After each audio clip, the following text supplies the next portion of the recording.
Berdasarkan situs pemantau kualitas udara iqr.com, konsentrasi partikel debu per 21 September masih di angka 68 mikrogram per meter kubik. Angka tersebut melampaui 2 kali lipat standar PM 2,5 harian versi Organisasi Kesehatan Dunia. Akibatnya, bukan hal yang mengejutkan jika kondisi masyarakat di daerah berpolusi seperti Jakarta mengalami masalah pernapasan. Berdasarkan data Kementerian Kesehatan, selama 6 bulan terakhir, kasus infeksi saluran pernapasan akut di ibu kota melebihi 100.000 kasus per bulan. Di Jabodetabek, kasus ISPA per Agustus melampaui 200.000 kasus per bulan. Dampak polusi udara terhadap kondisi fisik kita mulai tampak dan mudah untuk diamati. Namun, polusi tidak hanya berdampak pada kesehatan fisik semata, melainkan juga terhadap kesehatan mental kita.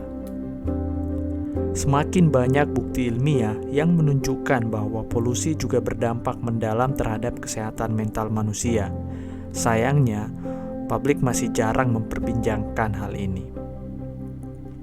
Ekonom Kesehatan Universitas Yale, Xiyan, beserta rekannya mempelajari dampak polusi terhadap kesehatan mental yang ada di Cina, negara yang kualitas udaranya sudah sangat buruk. Dalam penelitian yang terbit pada tahun 2017 itu, Chen menemukan tingkat polusi yang tinggi mengurangi kebahagiaan dan meningkatkan gejala depresi.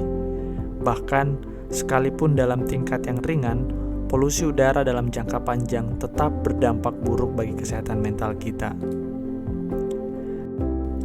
Kita juga bisa melihat meta-analisis dari 39 penelitian terkait polusi udara dan depresi yang berjudul Air Pollution Exposure and Depression, A Comprehensive Update Systematic Review and Meta-Analysis, terbit pada tahun 2022 di jurnal Environmental Pollution. Hasil analisis tersebut memperlihatkan peningkatan paparan PM 2,5 baik dalam jangka panjang maupun pendek berhubungan dengan depresi. Artinya, paparan kita terhadap polusi pada akhirnya akan membuat kita mudah atau rentan dengan depresi. Selain depresi, polusi udara berkaitan dengan beberapa masalah mental seperti gangguan tidur, isolasi sosial, penurunan kognitif, khususnya anak-anak dan lansia.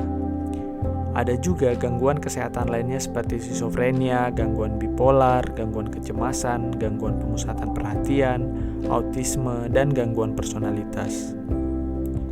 Sejumlah riset pun menggali hubungan polusi udara dengan kenaikan kejadian bunuh diri. Contohnya, analisis terbaru terhadap data di Amerika Serikat yang diterbitkan oleh Biro Riset Ekonomi Nasional di Cambridge.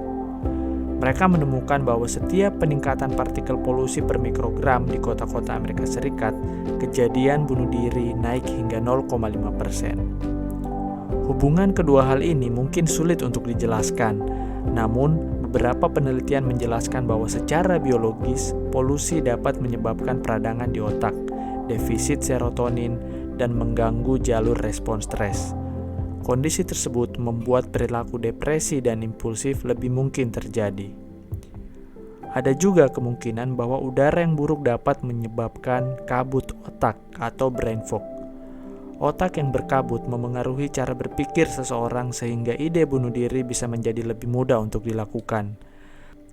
Selain aspek biologis, beban psikologis pun dapat mencuat ketika udara sangat tercemar.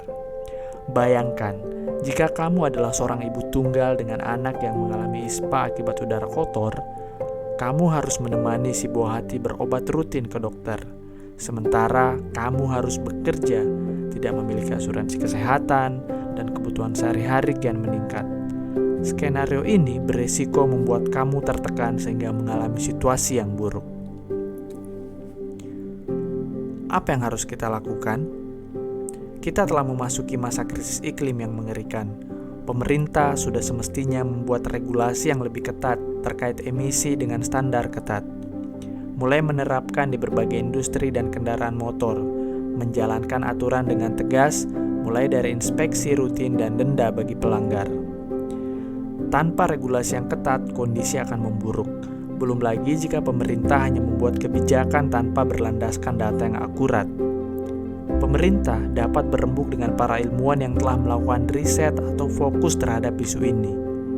Sudah saatnya negara mengedepankan sains dalam merancang berbagai kebijakan dan mengakui bahwa polusi udara dapat berdampak pada berbagai macam aspek kehidupan.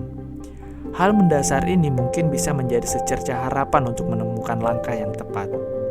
Lalu, bagaimana dengan masyarakat?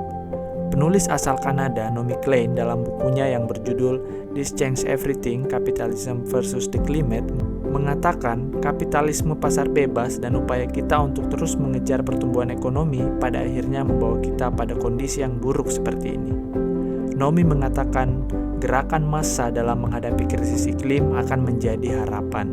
Dia berpendapat perubahan sebenarnya hanya akan datang jika ada tekanan dari bawah, dari rakyat biasa yang menuntut dan memilih untuk bertindak. Klein berpendapat bahwa masyarakat perlu menghadapi kenyataan ini dengan kepala tegak dan bekerja untuk menciptakan solusi yang berarti. Langkah ini juga termasuk menagih janji pemerintah yang kerap memberikan solusi omong kosong untuk rakyatnya. Saat dampak polusi udara mulai tampak pada kondisi fisik, pemerintah masih belum memberikan respon yang solutif. Lantas, apakah pemerintah harus menunggu dampak mental masyarakat kian nyata?